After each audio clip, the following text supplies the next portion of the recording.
नमस्कार, मैं हूं सूरज।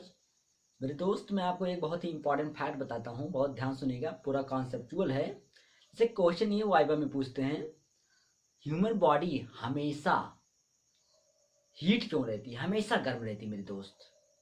इसके पीछे का कोई रीजन है क्यों हमेशा ह्यूमन बॉडी कभी भी, लेकिन जब यही डेड बॉडी में कन्वर्ट हो जाती है तब ये ठंडक पड़ जाती है, इसमें बहुत ठंडी हो जाती है।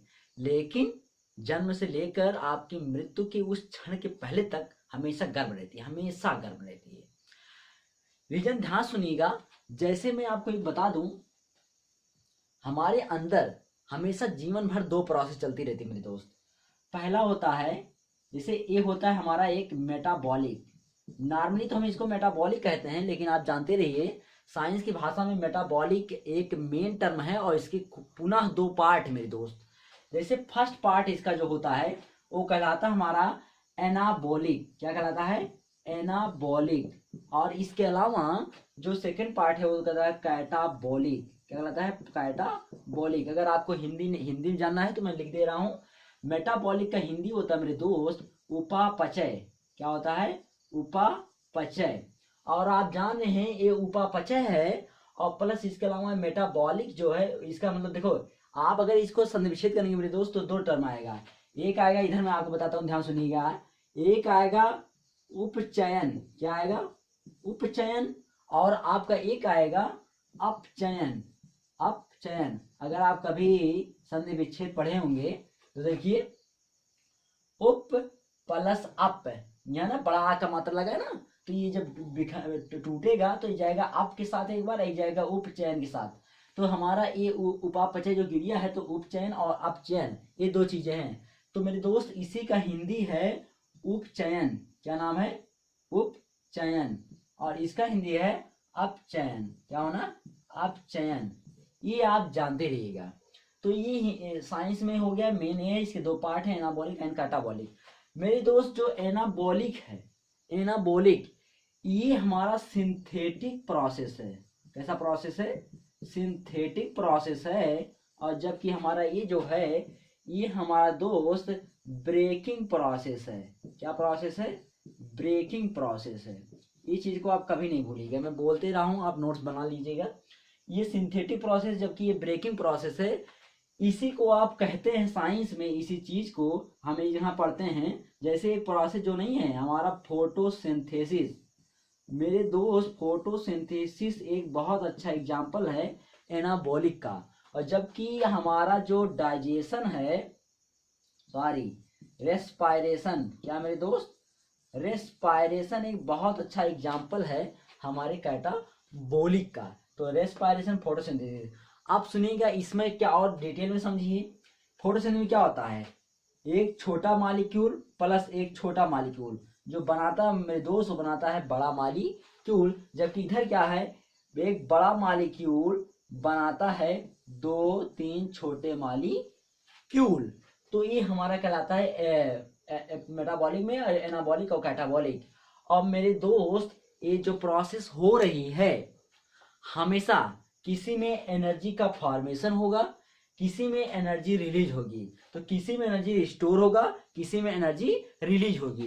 तो मेरे दोस्त जो ये प्रोसेस फोटोसिंथेसिस है, इसमें हमेशा एनर्जी स्टोर होती है। हमेशा एनर्जी स्टोर होती है, जबकि इसमें एनर्जी हमेशा लॉस होती है। इसमें हमेशा एनर्जी लॉस होती है, दैट मीन्स रिलीज होती है। तो मेरे दोस्त, आप गर्मी नाम का वर्ड जो है, टेम्परेचर या हीटनेस जो है, आप चाहे जिस जगह छोड़ेंगे, चाहे जिस जगह रखेंगे, उस एरिया को खुद ब खुद वो क्या कर देगा? हॉट कर देगा। जैसे अब हमारे अंदर चाहे एनर्जी स्टोर हो रही हो और चाहे हमारे अंदर से एनर्जी रिलीज हो रही हो, दोनों सिचुएशंस में हमारी बॉडी गर्म रहेगी कि नहीं रहेगी? दोनों प्रोसेस में गर्म रहेगी। और एक ऐसा ये प्रोसेस है, ये कभी बंद नहीं होता है जीवन भर के लिए। पूरे दिमाग में इसको छाप दीजिए, ये कभी बंद नहीं होता है। जिस दिन मेरे दोस्त ये बंद हो जाएगा, उस दिन आप बंद हो जाएंगे। यही कॉन्सेप्ट बना के रखिएगा। हमेशा एनाबॉलिक, हमेशा कैटाबॉलिक हमारे अंदर चलता रहता है। Anabolic, catabolic, anabolic, catabolic. और आप जानते हैं इनको चलाने के लिए दो ही चीज की आवश्यकता पड़ती है, जैसे हमारे एंजाइम और हार्मोन्स। एंजाइम और हार्मोन्स बहुत बड़े सैनिक हैं। इन दोनों पार्टिसिपेंट का निभाने में दोनों लोग, एंजाइम और हार्मोन्स, इन दोनों प्रोसेस को, या हम साथ में एक कह सकते हैं मेटाबॉलिक प्रोसेस को रेगुलेट करते रहते हैं। तो ये मैंने क्या बोला है, जन्म के बाद से जन्म के बाद से क्या है, जन्म के पहले जब हम माँ के गर्भ में रहते हैं तब भी मेटाबॉलिक प्रोसेस हमारे अंदर चल रही होती है। चल इसलिए रही होती है क्योंकि भाई लाइव है कि नहीं, एक जायगोट बन गया, उसका बस काम खत्म, जायगोट बनना, अब उसको एक बेबी बनना है। तो बेबी पूरा बेबी उस समझ लीजिए वो एक न्यू स्पीसीज की वर्जिन हो रही, मतलब एक प्रकार से आप एक नया जाति मतलब बन रहा है, एक जीव बन रहा है जो कि आगे हमारे आगे बढ़ के हमारे जैसा होगा। तो इसको समझते रहिएगा। यही मेन रीजन है एनाबॉलिक और कैटाबॉलिक, जिसकी वजह से हमारी बॉडी का टेम्परेचर हमेशा, हमारा बॉडी हॉट रहता है इसी की वजह से। तो आपसे इंटरव्यू में आप ज़्यादा समझाना नहीं है आपको केवल अपना आंसर देना है, कॉन्सेप्ट देना है, ताकि जो आपको टीचर सामने बैठा है वो समझ जाए कि इस लड़के को, ये लड़का इस चीज़ से अवेयर है, ये जान रहा है अच्छी तरह से। तो आप ये प्रोसेस जानते रहिएगा। अच्छा, अगर आपको ये भी जानना है, मैं फोटोसिंथेसिस का आप रिएक्शन जानते होंगे, मैं ऊपर लिख दे रहा हूँ।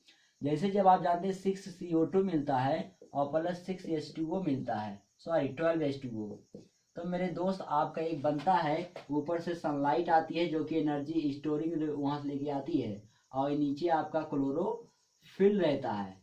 क्लोरोफिल रहने के बाद मेरे दोस्त आपका मैं बताया था कि एक बड़ा मालिक्यूल बनता है। देखिए छोटे मालिक्यूल है, बड़ा मालिक्यूल क्या बनेगा, C6H12O6 प्लस 6H2O प्लस, मेरे दोस्त मैंने क्या कहा था, एटीपी। एटीपी क्या है, एनर्जी है, स्टोर हुई कि नहीं बॉडी में, और जब स्टोर हुई कहीं अपना प्रभाव तो दिखाएगी, इसलिए बॉडी गर्म रहती है। दूसरा, ये तो हमारे फोटोसिंथेसिस का था, ये हमारे किसके था, फोटोसिंथेसिस का था। लेकिन अब मैं आपको रेस्पिरेशन बता दूं, वही चीज बिल्कुल उल्टा कर दीजिए, C6H12O6 ये ब्रेक होगा मेरे दोस्त, ऑक्सीजन के प्रेजेंट में 6O2 ऑक्सीजन लगेगा और ये टूट जाएगा आपके 6CO2 में प्लस 6H2O में, और प्लस मेरे दोस्त देखिए वहां पर एनर्जी स्टोर हुई, एनर्जी रिलीज हो जाएगी। ये देखिए एनर्जी स्टोर हो रही थी, एनर्जी रिलीज हो जाएगी, आपका एटीपी यहाँ से रिलीज हो जाएगा। आप जानते हैं 36 एटीपी 38 एटीपी बनता ना, तो ये आप जान रहे हैं, तो हमारे रेस्पिरेशन का प्रोसेस है और ये हमारा फोटोसिंथेसिस का प्रोसेस है। इसकी वजह से दोनों जगह मैंने, यहाँ देखिए मैं आपको बदल के लिख दे रहा हूँ, यहाँ भी एनर्जी की मामला है, यहाँ भी एनर्जी मामला है। अब वो स्टोर है या रिलीज हो रही, इससे नहीं मतलब है। इसी वजह से मैंने आपको एलेबोरेट करके बताया डिटेल में कि क्यों बॉडी गर्म होती है। तो इसको देखते रहिए और दूसरों को भी इसका आंसर दीजिए, ताकि आप भी कभी आप परेशानी ना रहें, प्लस हमारे साथ बने रहिए, हम आपको पूरा फुल नॉलेज देंगे। धन्यवाद।